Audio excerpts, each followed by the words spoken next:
Hello,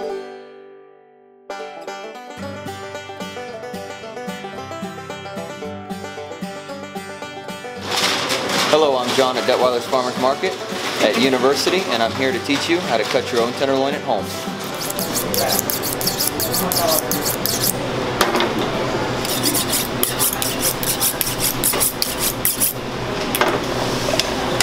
Okay, I always cut the tenderloin open at the top. Normally when you open up a cryovac, there's a lot of blood down in the bottom. So I normally grab it by the tail and lift it straight up.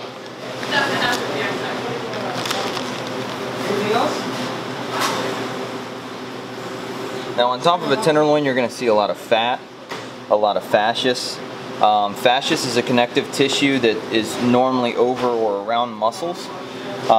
It tends to get chewy and not cook up quite as well.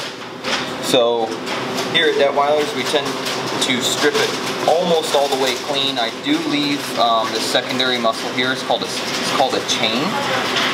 There is also a chain on the bottom or the underneath section, which is right in here. These little grooves of meat. I am going to show and explain to you how to trim your own tenderloin at home. Normally, I'll start in the center of the fillet, and I get right up underneath the fascious layer, and I use my fingers to give myself a little bit of tension. It'll be like skinning a salmon, and pull tight and let the knife glide along. You don't want to cut into the meat and gouge and tear, and you also don't want to pull. As you can see, you can tear and rip the meat. It is a very tender piece.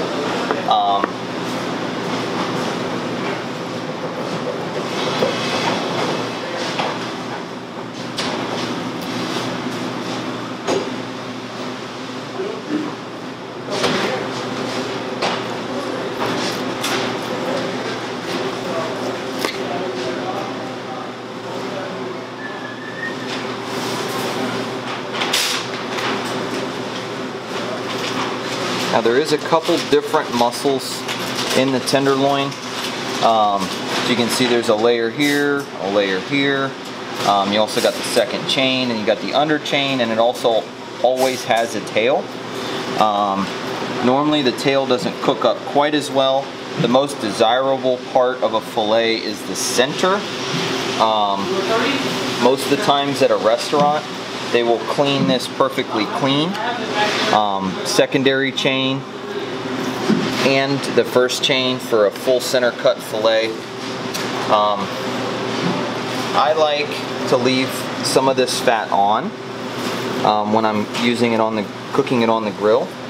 It tends to keep it a little more moist, which tenderloin is already a good or phenomenal choice actually if you're going to be grilling for a party. If you are, call me, I'll come over for some filet.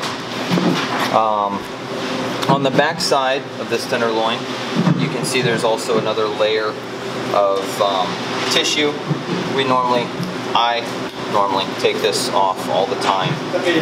It tends to get chewy and just not cook up the way you really want it to for you or your guests. There's also a little piece here we're going to remove. Sometimes this piece is here, sometimes it's not. Always look for that little bit of discoloration. You can also feel it feels like a little bit like a hard gristle. And you also might see me cutting towards my hands. I would suggest not doing that at home.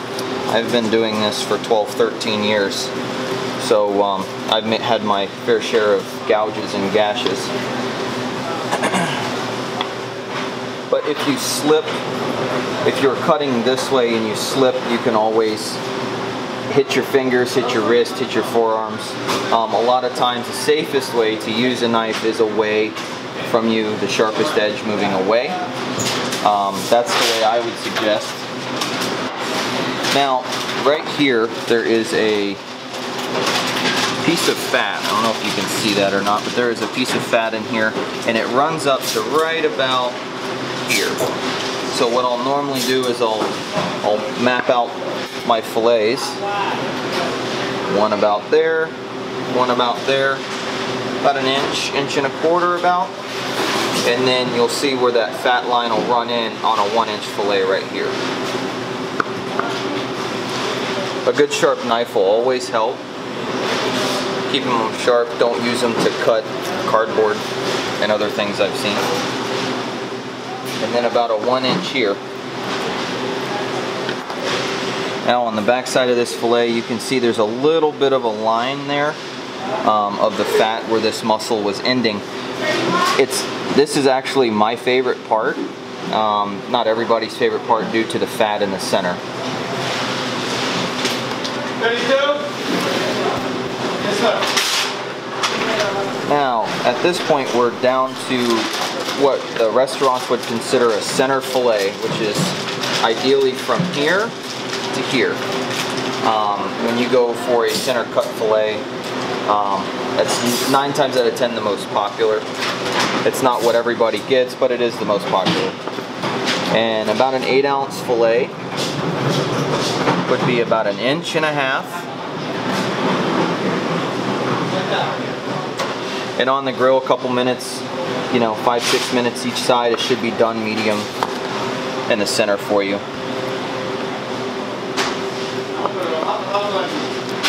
I always add a little pressure with my backhand, holding it fairly tight. If you push, you tend to flatten it out and you'll get these really kind of oblong cuts. If you apply a little bit of pressure, it'll keep it where it's supposed to be, and you can gently just push on through. Now on the back side of the tail, you can see where it's mostly fat here, and here's the rest of the fillet. Here's that secondary chain I was talking about.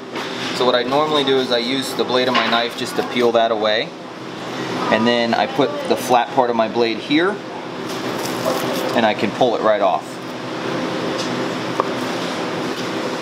And you can probably get one more steak out of here, and then you have your tail. The tails are always good for steak and eggs, something like that, because they are uneven and normally have big chunks of fat in them.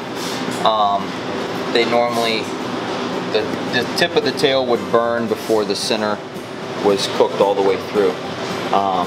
I'm John, and thank you for watching, and I hope you learned something today. Come see me at Detwiler's.